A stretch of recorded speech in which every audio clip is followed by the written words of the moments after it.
here. It's almost over. What a bummer.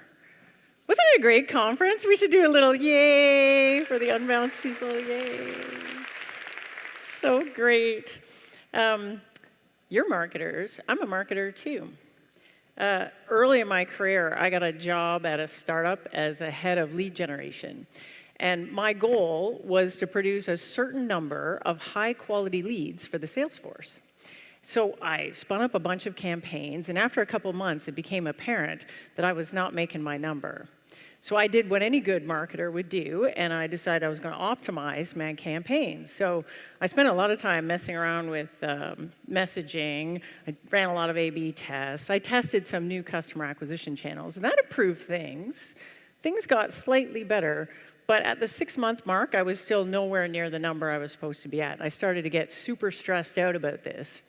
And one night, I woke up in the middle of the night in a cold sweat, and I had this sudden realization about what was the problem with all of my campaigns. And I realized the problem was the product I was attempting to market was actually crap. Yeah, that was my decision. Nobody wants to buy this crap. That's why my campaigns aren't working. Now, here's the funny thing. In my career, I have launched 16 products, 16.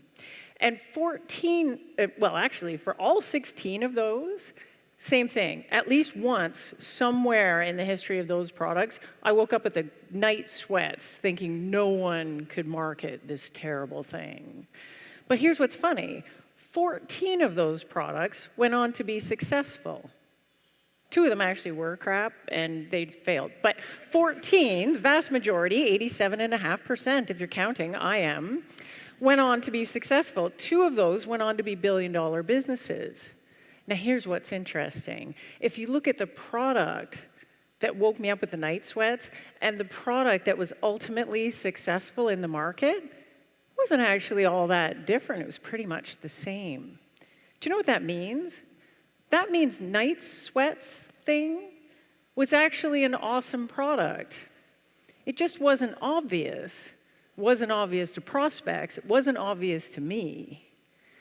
So what did change? What changed was we changed our thinking about that product. Specifically, what we did was we changed the context within which we positioned that product. This is a talk about positioning.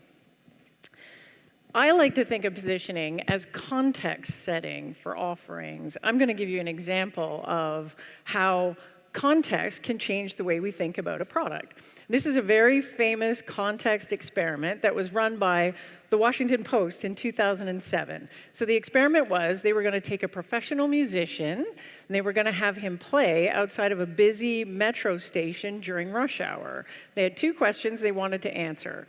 First question was, would anybody notice that the music was especially good today? Second question was, would a professional musician make more money than your typical street performer? Now, the guy they chose for this experiment is this guy. He's Joshua Bell. Joshua Bell is arguably the best violin player in the world. Regularly sells out concert halls for $200 a ticket. If you Google this guy, it's great. There's a bio of him in Interview magazine. They're trying to describe how beautiful his playing is. And they say Joshua Bell playing the violin does nothing less than tell human beings why they bother to live. Good, right? So they take this guy, they put him in front of the metro station, plays his guts out for a couple hours. What happens? 1,000 people walk by. He makes $34.73. 73 cents. Do you remember pennies? Yeah, some people gave him pennies. Now, when I first heard this, I thought, well, I don't know. I take the subway to work in the morning, and I'm always late. Maybe no one had change. Maybe they noticed, but they just didn't have time to give him any money. So the Washington Post went around and interviewed all the people in the square, and it turned out there were an awful lot of people in the square that day that weren't in a rush at all. At one end, there was a lottery kiosk, and people were literally standing in line to buy lottery tickets. And so they asked them, hey, did you notice anything different today? Nope, just here to buy lottery tickets. At the other end of the square, there was a woman running a shoe shine stand, and she was shining shoes the whole time he was playing. And they went to her and they said, "Did you notice anything special about the music today?" She said, "Oh, yes, I did. It was so loud, I was going to call the cops." Not exactly suddenly feeling a reason to live. So what exactly was happening here? It's not that we were just too busy. And what happened is that Joshua Bell failed because of his context. So here he is. He's in the Metro Plaza. He's wearing his ball cap. People are walking by. Nobody's stopping. He's standing beside the garbage can. He's wearing a truly terrible shirt. If I'm the shoe shine gal, I look over there, I assess the situation, and I say, "Street performer, nothing to see here." Now, if I gave shoe shine gal a ticket to go see this guy play in his regular context, here's what she sees. She walks in, there's like wood all over the place, there's a great big camera, everybody's clapping, I got a program that says he won all kinds of awards and things, and you could look at the way he's dressed. Well, you know what, he actually still dresses pretty bad, but he's surrounded by dudes in white bow ties, so it's good, that compensates. And she would assess that situation, and even if she's not much of a classical music fan, I think she would look at that and she would say, "I don't know what's going on here, but that dude, he's a genius." Now here's what's important for us, marketers. The product itself didn't change. The product was the same. And in fact, it was a great product. It was a world-leading product. It was excellent. But if I take even an excellent product and I put it in a lousy context, all of a sudden, I can't see it, I can't hear it, I can't understand it, I am not going to pay for it. Now, we made poor choices in life, and we are not concert performers. We sell crap on the internet. But that doesn't mean that we don't set context. We absolutely do. We set it by the price we choose to sell our products at. We set it by the competition we compare ourselves to. We set it by the customers we target or the customers we choose to highlight in our marketing, branding, packaging. All that stuff comes together to set context and tell people what we're all about. I think intuitively, as marketers, we understand that context is super important. However, we almost never set it deliberately. We completely ignore it. Worse than that, we generally believe that there is only one way to position a product, and that is almost never true. I'll give you an example from my own experience.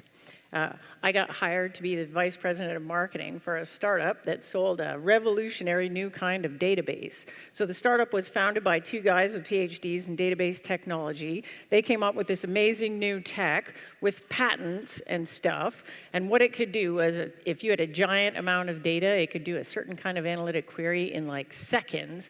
Regular databases would take hours to do this query. It's like magic, Sparkle magic database. And so I get hired as the VP marketing, and I don't know a lot about people that buy database stuff. So I figure what I'm going to do is I'm going to tag along. My vice president of sales is doing a bunch of sales meetings, so I'll tag along with him and I'll see how does everybody react when they first encounter our magical new database. So he sets up 6 meetings. Every single meeting goes exactly the same. Here's how it goes. So my vice president of sales gets in the room, and then all the database people come in, and he stands up and plugs in, and he says, "Fantastic, I'm glad you're all here. What I'm going to talk to you about today is revolutionary new database." And everyone in the whole room would assume the negative position like this. And they get that look like something terrible has happened. And then he keeps going for 10 minutes. "Oh, it's fantastic. We got patents and PhDs and all the P stuff. And it's amazing. And it's revolutionary, fantastic." And meanwhile, everyone's doing their email and ignoring us. And finally, the senior person in the room would put up their hand and say, "Yeah, we don't actually need a database. We have Oracle. That's our database. We're an Oracle shop. We're all trained on Oracle. Yeah, we get your thing does that analytic thing dang good, but we use Oracle databases for everything, and what we really wish would happen now is that you would just, get the hell out of our office." Yep. Then we went back to the office and felt sad. And this went on, 6 meetings in a row. And then we got lucky. On the last one, we had what I call the sympathy sales call. You know what the sympathy sales call is? That's when your CEO knows a guy who knows a guy that agrees to give you an hour because he feels sorry for you. That's what we had, that one. So we go in, we have an hour, and the guy lets us go through the entire pitch without interrupting us, which was a change. And he's very polite. He's Canadian. And we get through the whole pitch, and the guy says, you know what? I'm really glad I sat through that entire thing, because at the beginning, I wasn't really sure what you were. But then I got to the end, and all of a sudden, I realized what you are. You're not a database at all. And we're looking at the guy. Really? We're not? Well, hang on. What else could we be? I said, we're not a database? What are we? He says, you're a business intelligence tool. Now, I had not even been at the company very long, but we were so attached to that idea that we were a database that when the dude said that, my first reaction was to have an argument with him about that. Don't do this, by the way. But it's, we're both Canadian, so we're having a Canadian argument where we're super sorry about it. We said, sorry, I think you must be mistaken. Maybe you meant to say something else. I don't think we are a business intelligence tool. It can't quite be true. Maybe I misheard. And so I started listing off all the reasons why we couldn't be a database. We didn't have reporting. Like, business intelligence tools have reporting. We can't be that. And the guy says, look, databases do all kinds of things. You guys do one thing. It's analytics. That's what business intelligence tools do. Why wouldn't you just say that and be right in the middle of what you do? Like, holy cow, you're the VP marketing. You don't even know what you are. Who hired you anyway? I went back to the office and felt sad.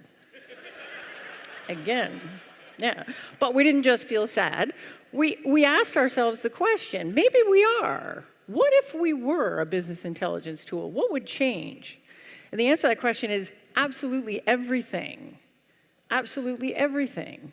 When we described ourselves as a business intelligence tool, all of a sudden, the competitors were different. No one compared us to Oracle. Everyone compared us to business intelligence tools, which at the time, there were a bunch of other startups just like us. Competition looked pretty good all of a sudden. The pricing changed. Databases were cheap. Business intelligence tools, they were expensive. We put the price up by 2. Magic. The best part was we actually managed to get through some sales meetings without getting kicked out. We even actually managed to sell some stuff. Transformational. Now, I mentioned, I've done this before, a lot of times, 16 times. So I kind of feel like I know why this happens, and I think I can teach you how to fix it. So that's what I'm going to do.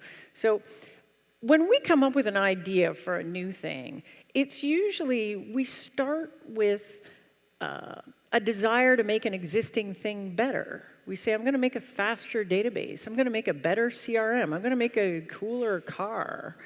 And then we get our product out in the market and we add some things to it. We take things away. We listen to what customers say. Our competitors are doing the same thing, so the market itself is shifting around. And we stretch the definition of what that thing is until it kind of becomes something else. But we, as the people on the inside, we don't see that. We still think of it as a database or a car or a CRM. And so, we're pulling up, hey, what do you think of my car there? And customers are like, I don't know, dude. You're calling that thing a car, but all I'm seeing is murderous robot. And I'm confused and frightened. And what happens is if I really don't understand what this thing is, what most people will do is simply ignore it and hope it goes away. You don't want that, by the way. So my point is, I believe that new products often require new thinking. It's not enough to just build the product. We have to build context for the product so that people understand why our stuff is awesome. So I'm going to give you an example that has nothing to do with tech, so it's easy to understand. So let's just pretend, again, we made different choices in life. Pretend I'm a baker. And I wake up in the morning and I decide I'm going to innovate the heck out of chocolate cake. And I get this idea, you know what I'd really like? I'd like this chocolate cake, but it's not a dessert. It's kind of like a snack. And I could, eat it walking down the street with my coffee in one hand and cake in the other and just enjoy cake like all the time. And so I mess around and I come up with this thing here. I haven't decided what to call it yet, but this is my thing. It's amazing. New cake. And so I decide it goes good with coffee. So maybe I'll call up the gal at Starbucks and pitch this thing to her. So I call her up. Are you ready? This is my pitch. Are you ready? I'm good at this. This is going to be awesome. Hey, Starbucks lady. I got this revolutionary new cake. It's amazing. You don't need a knife and a fork. You can just eat it with your hands. It's actually kind of like a tiny morsel of cake, except it's portable because it's got a handle. It's not really a handle. It's kind of more like a stick. It's revolutionary cake on a stick. Cake 2.0. New cake. Fantastic. And innovation in cake. There it is. Yeah. And you know what the Starbucks lady is thinking at this time? She's like, no, it's not. That is cake gone bad. That's cake doing things cake wasn't meant to do. That's Franken cake. That's what that is. And here's another thing to think about. I mean, what wins in a cake contest? The cakiest cake around, that's what wins. What's special about the thing you came up with? It's the stick and its little pink ball thing. And that is fundamentally not cake. Cake doesn't have that. And the Starbucks lady's like, you know what I want? I want old cake back. Bring old cake back. Cake was fine. Just stop innovating on it. Now, I could have done a different thing. So I could have positioned this in a completely different way. And I could have looked at what's awesome about the thing I've got. This is, stick, pink ball thing. That's awesome. Now, in what context does that make sense? It ain't the cake context, that's for sure. So let me do it again. Now I'm going to call up Starbucks lady. We do it again. Hey, Starbucks lady. I had this idea that I was going to make a lollipop, but it's a lollipop for grown-ups to eat while they're having a coffee, so I made it out of cake. That's different. That's a whole new thing. And if you're a grown-up looking for a way to get your lolly on at the coffee shop, cake pop wins over lollipops. So this different way of thinking, changes the way you think about the product. Product didn't change, same thing. Now, people will ask me, how do you know, April, if your positioning's bad? Maybe our positioning's okay, maybe it's bad, I don't know. And here's the terrible news about positioning. If your positioning is bad, it impacts absolutely everything you're doing in marketing across your entire funnel. It's everywhere, making things terrible, like a bad smell.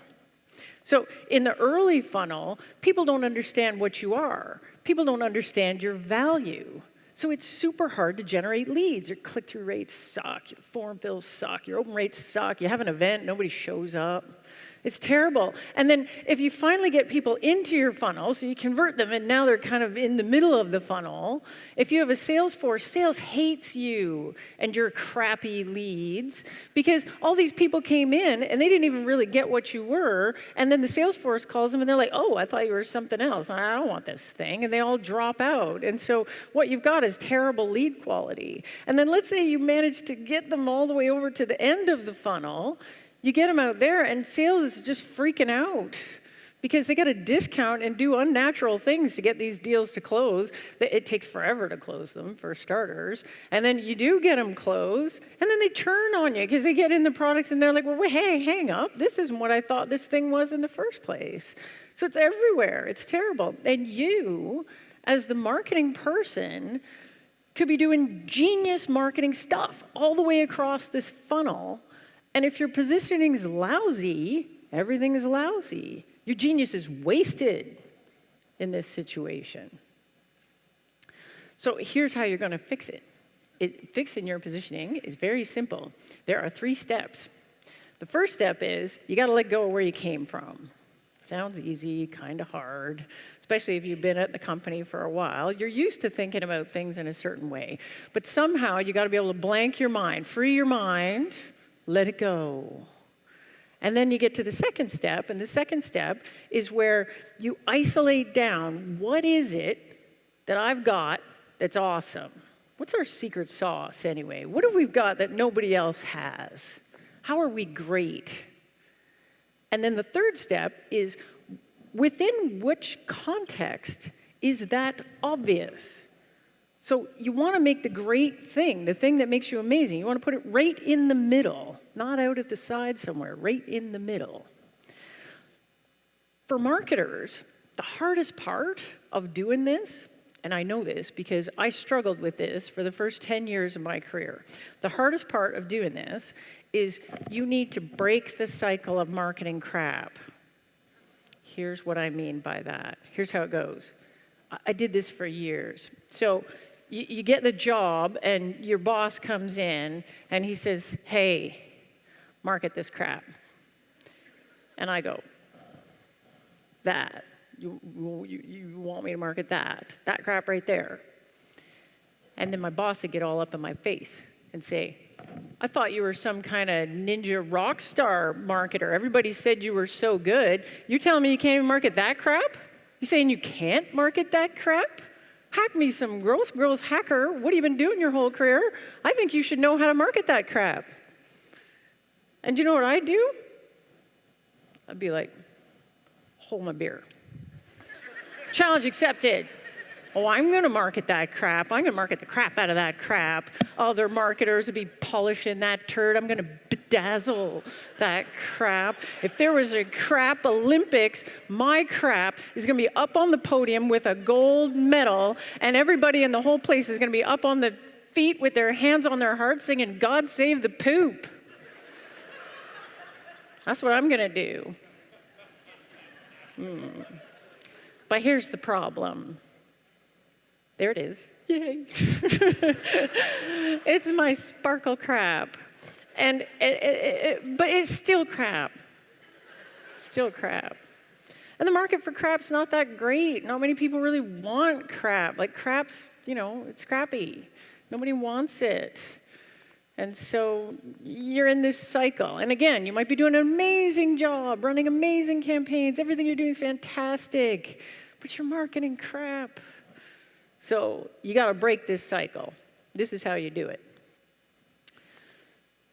So your boss comes to you, and you know what? You might be the CEO. Maybe you're at if you're the CEO, you got to look in the mirror for this one. But if you run an agency, maybe some customers are coming in and saying, hey, market this crap. Maybe it's your boss says, hey, market this crap. You got to get right in, look them in the eye like this, and then what you got to do is get serious. Give that person the finger. Not that finger. You're going to get fired giving them that finger. It's the hang on a second finger. That finger. This one. This one. Don't do the other one. Jeepers. Why would I teach you that? Hang on a second. Let's just wait 1 minute before they give me that, growth hacker thing. Hang on a second. And then I want you to do the 3 steps. So, step 1. Let the crap go. Let it go. I know we're thinking about it as crap, and we've been in the crap business for a long time. But let's just put that aside just for a second. Now, then I want you to do step 2. What's so great about this thing? Well, it makes plants grow, and it's got no chemicals. That's cool. And if I wanted to put it within a context where that good stuff was obvious, where would I put it? Let's say it was a product and I wanted to put it on a shelf. What shelf does it go on? Well, heck, it goes on the fertilizer shelf. That's where it goes. And all of a sudden, I'm not in the crap business anymore. I'm in the fertilizer business. That's perfectly fine. And not only that, my fertilizer's pretty good. It's got a competitive advantage. It's organic. That's a different thing, a very, very different thing. I'm going to give you another example from my own long list of crappy examples. So, I worked for a startup where we sold a CRM. It was just sort of in the days before Salesforce. Well, Salesforce was around, but they were a tiny company at that time. And what we did was we sold CRM to large enterprises. At the time, there was a company in the market called Siebel that was the totally the market leader, $2 billion revenue, 8,000 employees. We had $1 million revenue and about 30 employees based in Toronto. And if you did a comparison of our CRM versus Siebel's CRM, which every customer did, they had more customers than us, they had more money than us, they had more employees than us, they had a better brand than us.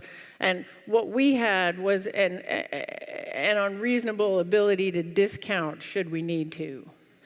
This is not a good way to make money. If you're in the business to make money, I don't recommend this. But so we were closing a little bit of business, but not a ton.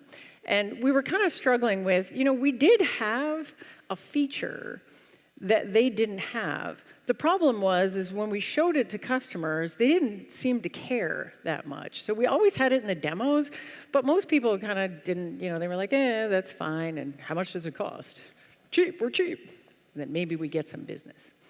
Anyways, we hired a new sales rep. This new sales rep had a friend at Goldman Sachs. So we managed to get a meeting with the head of investment banking at Goldman Sachs. So I decided, I was going to tag along and see how this meeting went and see if we could get this guy excited. So we went in, we had the whole meeting, and right near the end of the meeting, we showed him that secret special Sparkle feature we had. And the head of investment banking got super excited. He said, show me again. He started asking all these questions. Did you mean this? It can do this and this? We're like, yes, it can. Oh, and it can do this and this. He got so excited, he ran down the hall. He grabbed the two other heads of the other investment banking groups, and he dragged them in. And all of a sudden, we had like 4 investment bankers in the room, and they're jumping up and down. They're so excited. Have you ever been in a room full of excited investment bankers?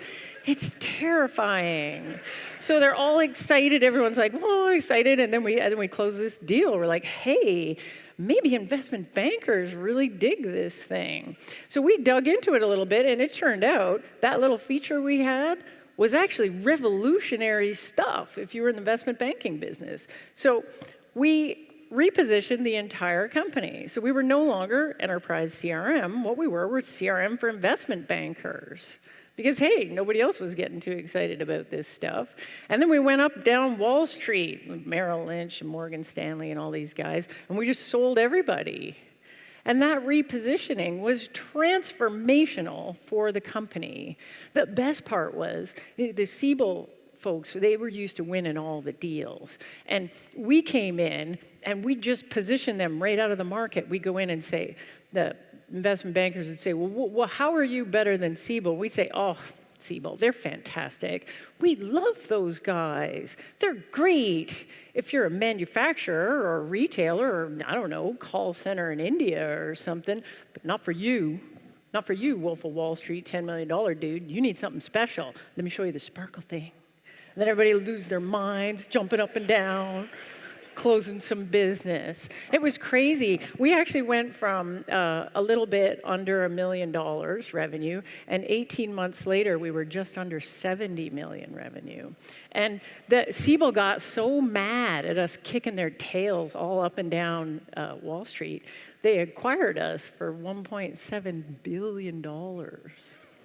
Yeah, we went to the office. We were not sad. Win some, you lose some. Thank you. That's kind of the end of this talk. I want to leave you with a couple of things. So the first thing is, be choosy about what you choose to market. It took me a long time to learn that myself. I was trying to be a good little marketer. You give me this thing, tell me I got to market it, I'm just going to go out and market the heck out of it. But I want you to take a step back and say, if I'm going to get up on the stage, is it the right stage? Am I doing the right thing here? And that little bit of thinking at the beginning can potentially be transformational to everything you do downstream. And I'm writing a book about positioning, and if you go here, you'll get to my super secret sign-up page, and I'll give you early access to this book if I ever actually get around to finishing it. And that's my thank you to you for putting up with me and all my poop jokes. Thank you.